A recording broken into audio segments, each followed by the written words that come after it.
Dari kemarin ngobrolin PC ini, tapi yang diobrolin cuma masalah yang muncul dan udah selesai. Sekarang semuanya udah kelar, PC-nya udah jalan, jadi kayaknya udah waktunya saya ngebahas tentang PC-nya. Apa sih PC yang saya pakai di belakang ini?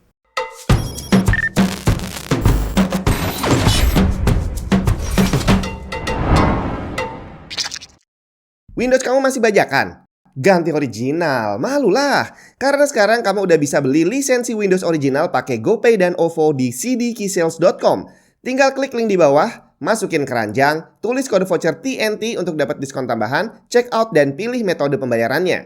Kalau udah selesai, kamu akan dapat lisensi Windows original yang bisa langsung dipakai untuk mengaktifasi Windows kamu. Bukan cuma Windows, di cdkeysales.com kamu juga bisa beli software dan game original. Link lengkap ada di deskripsi.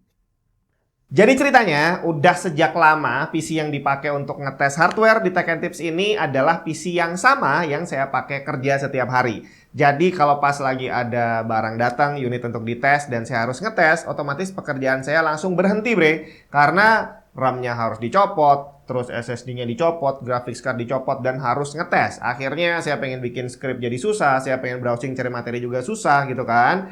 Dan udah berjalan cukup lama seperti itu, karena memang ngumpulin budget buat bisa ngerakit PC yang mumpuni untuk melakukan testing, memang nggak murah kali ya. Karena untuk bikin satu testbed kayak gini, dan untuk tujuan ngetes barang-barang yang baru, generasi terbaru, otomatis ya harus pakai hardware yang generasi baru juga. Dari PCI Express 5 sekarang udah ada buat ngetes graphics card dan juga NVMe. Terus apa lagi? RAM DDR5, port USB high speed untuk ngetes external SSD, Wi-Fi 6 buat ngetes router.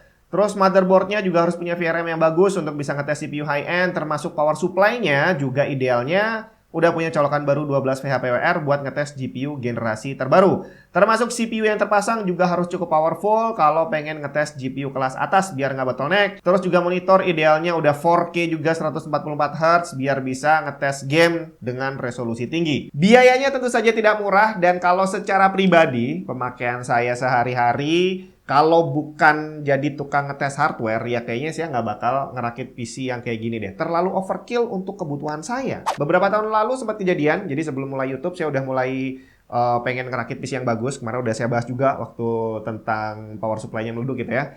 Jadi saya ngerakit PC yang waktu itu pakai 1080 Ti, pokoknya habisnya banyak deh. Dan begitu udah jadi PC-nya dipakai ngegame, ya nggak berapa lama ternyata gini doang ya. Dan akhirnya ngerasa sayang banget udah beli mahal-mahal, nggak terlalu sempet mainin juga karena banyak kerjaan. Akhirnya ya udah dijual semuanya dan hampir habis. Jadi yang tersisa dari PC lama saat ini cuma monitornya doang masih dipakai di depan, terus sama power supply yang kemarin yang rusak, yang sekarang udah saya ganti di sini. Nah, sekarang kita masuk ke pembahasannya. Hardware apa aja yang terpasang di PC ini sekarang? Kenapa harus saya tekankan sekarang? Karena tadi saya bilang PC ini dipakai untuk ngetes hardware. Artinya hardware yang terpasang di sini tidak akan permanen. Akan ada waktunya RAM-nya diganti, GPU-nya diganti, SSD diganti, dan hampir semuanya akan diganti. Nah, yang terpasang saat ini kurang lebih seperti ini.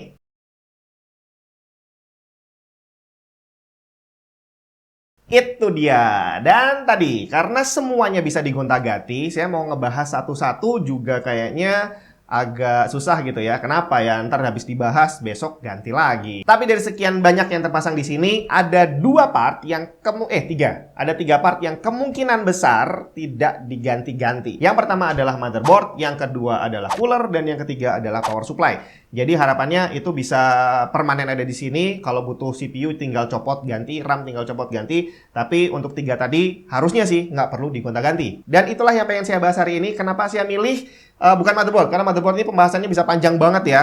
Jadi kita fokusin aja ke cooler sama power supply-nya. Kenapa saya pilih cooler yang ini dan kenapa saya pilih power supply yang ini? Dari power supply-nya dulu. Jadi ini saya ganti kemarin waktu Corsair saya yang lama di situ rusak dan akhirnya klaim garansi dan saya nggak bisa nungguin dia sampai datang karena prosesnya lumayan sih, sekitar seminggu atau 2 mingguan lah ya. Ini adalah Montech Titan Gold 1000 Watt. Dan 1000 Watt ini adalah kapasitas yang wajib saya beli untuk kebutuhan ini. Karena yang sebelumnya 1000 Watt dan buat ngangkat 4090 ya secara spesifikasi agak mepet gitu ya. Karena GPU terbaru itu katanya bisa makan listrik sampai 600 Watt. Walaupun pada teorinya ternyata hanya sekitaran 450-an watt. Tapi 1000 yaitu angka aman biar bisa ngetes GPU yang kelasnya di atasnya lagi nanti kalau memang ada yang lebih boros listrik. Jadi untuk kebutuhan testing ya 1000 watt boleh dibilang angka yang agak mepet kali ya. Nah, sedangkan kenapa kok saya gantinya yang ini? Karena yang lama itu belum punya colokan baru 12 VHPWR. Dan si Montec Titan Gold 1000 watt ini udah punya colokan baru. Dia udah comply dengan ATX 3.0 dan PCI Express 5.0. Nah, dalam memilih power supply ini sebenarnya saya dan kamu ya punya metode yang kurang lebih sama. Karena saya nggak bisa dibilang sebagai reviewer power supply, soalnya nggak punya alat yang bisa dipakai untuk ngetes power supply seperti yang sampai detail kayak gitulah ya. Nggak ada alatnya.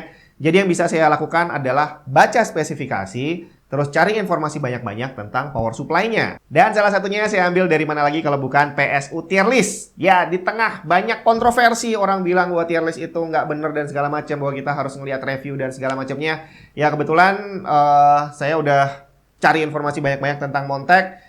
Belum terlalu banyak orang yang mereview, tapi di tier list itu dia bukannya tidak ada metodologi, ada. Di situ ada detailnya seperti apa, terus ada kumpulan orang-orang yang sudah melakukan tes dan hasilnya di-compile jadi tier list tadi. Jadi buat saya, kalau kita emang disuruh cari review, ya tier list itu adalah kompilasi review dari banyak orang. Dan Montec Titan Gold 1000 watt yang ATX 3.0 ini masuk ke dalam tier A yang paling atas. Kalau pengen tahu apa yang membuat dia bisa masuk tier A, kategorinya, kriterianya apa, di situ sudah dijelaskan. Kamu tinggal buka sendiri, baca sendiri apa yang membuat sebuah power supply masuk ke tier A, B, C, dan seterusnya. Yang pasti Montec Titan Gold ini udah fully comply dengan standar ATX 3.0 yang sanggup menahan total power excursion hingga 2 kali kapasitas power supply dan menahan GPU power excursion hingga 3 kali lipat. Bersertifikasi Gold dari 80 Plus dan juga Cybernetics untuk efisiensi dayanya.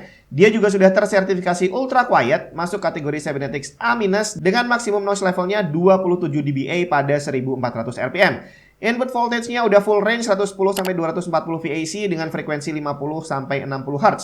Proteksi udah pasti lengkap. OVP, OPP, OTT, dan lain-lainnya ada semua. Full modular, paket kabelnya komplit dari 24 pin, udah pasti ada. CPU 4+4 ada 2, PCI Express 6+2 ada 5, 12 konektor SATA, 4 Molex, dan 1 konektor 12 VHPWR. Garansi resmi 10 tahun dipegang sama DTG, distributor yang juga pegang Corsair. Dan itulah alasan saya kenapa memilih Montec Titan Gold. Yang utama sih karena garansinya 10 tahun, bre. Nah, sekarang tentang coolernya. Jadi di video pertama waktu saya pusing nih mikirin PC-nya kenapa error, itu saya pakai NZXT juga, tapi yang versi lama. Nih.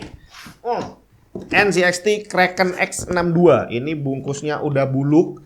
Ini saya beli juga udah lama sekali. Kalau nggak salah sih zaman saya pakai 1080 Ti udah pakai cooler itu ya. Dan itu tadi adalah all-in-one liquid cooler pertama yang pernah saya punya. Karena waktu itu saya langsung jatuh cinta sama desain lampunya itu ya, yang disebut sebagai Infinity Mirror Display. Dan NZXT Kraken X62 itu dia punya radiator 280 mili. Dan waktu itu setelah saya cari-cari antara 240, 280, dan 360. Kalau 360 udah pasti terlalu gede. Saya nggak cocok dengan ukuran segede itu, selain karena instalasinya bakal ribet, terus juga CPU yang saya pakai kayaknya bakal overkill waktu itu.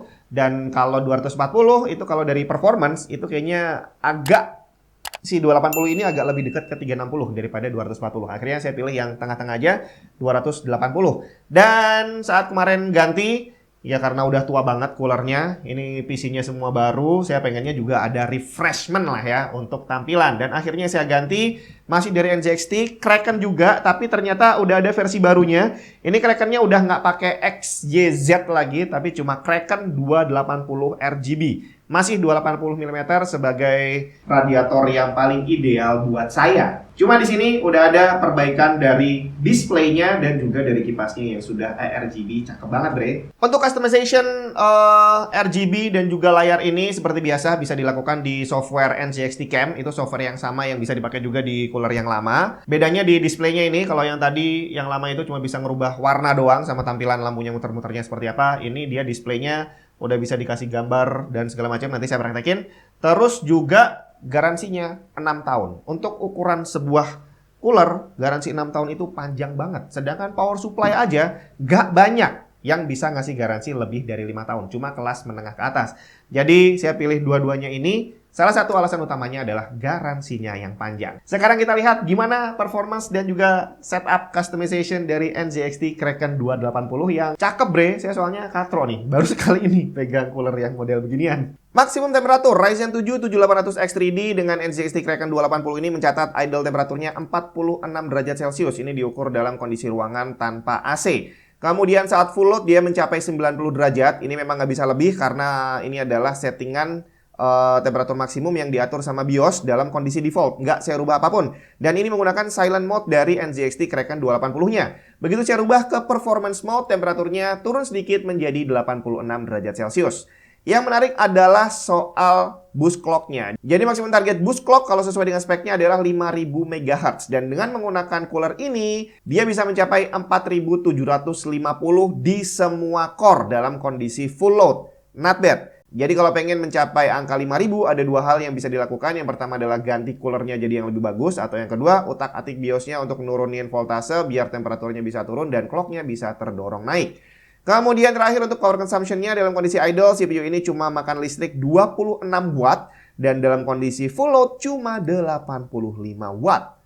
Luar biasa untuk salah satu CPU gaming terkencang yang ada di pasaran saat ini. Oke, kita bahas sedikit tentang software NZXT Cam-nya dan juga tampilan dari NZXT Kraken-nya ya. Di sini kita akan bahas sedikit aja.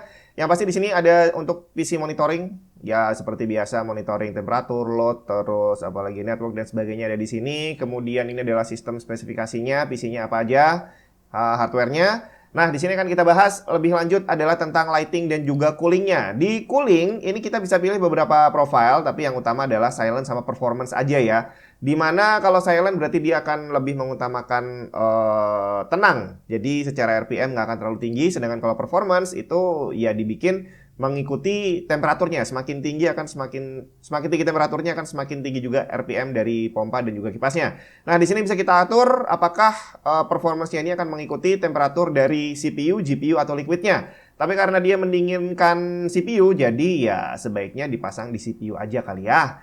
Kemudian untuk lighting, ini yang atas adalah untuk displaynya, yang bawah untuk kipasnya yang belakang. Jadi kalau ini kan saya bikin fix nih ya, warna putih. Tapi kalau misalkan kita rubah katakanlah jadi spectrum wave, nah itu bagian belakang nanti akan muncul tuh jadi RGB. Kita lihat.